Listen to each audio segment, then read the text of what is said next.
What's up, everyone? Welcome to the Power Play with CJ. Just want to focus in on the new old Florida Panthers. This time last year there was optimism and hope in South Florida as their young nucleus was going for the playoffs.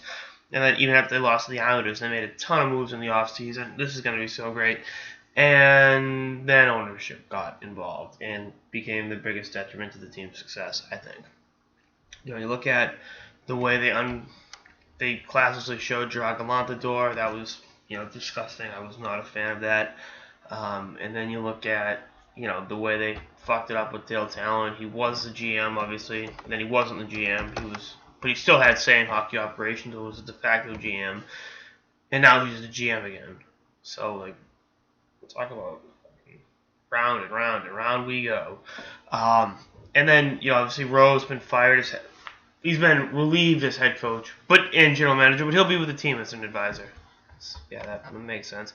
Again, this is just one of those things. It's really disappointing. It's not like me that really saw the good in the Panthers and that young nucleus they've assembled and thought, oh my God, this team could go to the Eastern Conference Finals this year.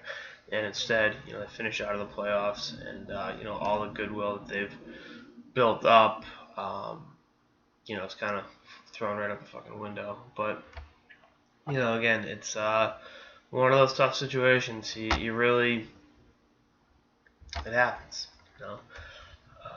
and Florida's going to do some soul searching this summer. Otherwise, it's going to be another long, an arduous, failure of the season next year. Again, I thought the way they were active last year, getting a Keith Handel.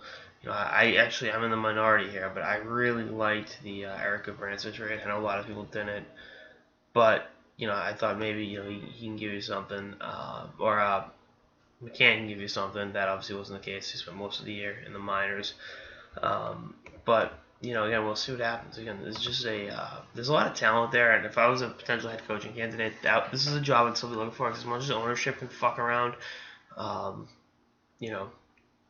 that's talent.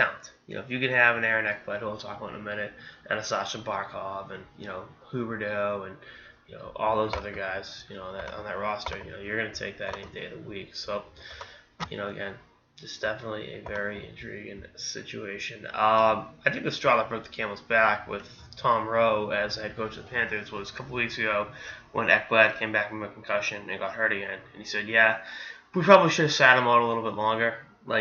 When Ekblad is inevitably involved in a lawsuit against the Panthers in the league due to concussions, that can be brought up in court of law. Yeah, you know what? We probably shouldn't have played him. Thanks. And again, they got off such a shit start. They battled back. They were on the verge of a playoff spot, and then had that collapse down the end. And I think again there'll be some moves left. I mean, there were some positives. Obviously, I think Marsha Show was a great story.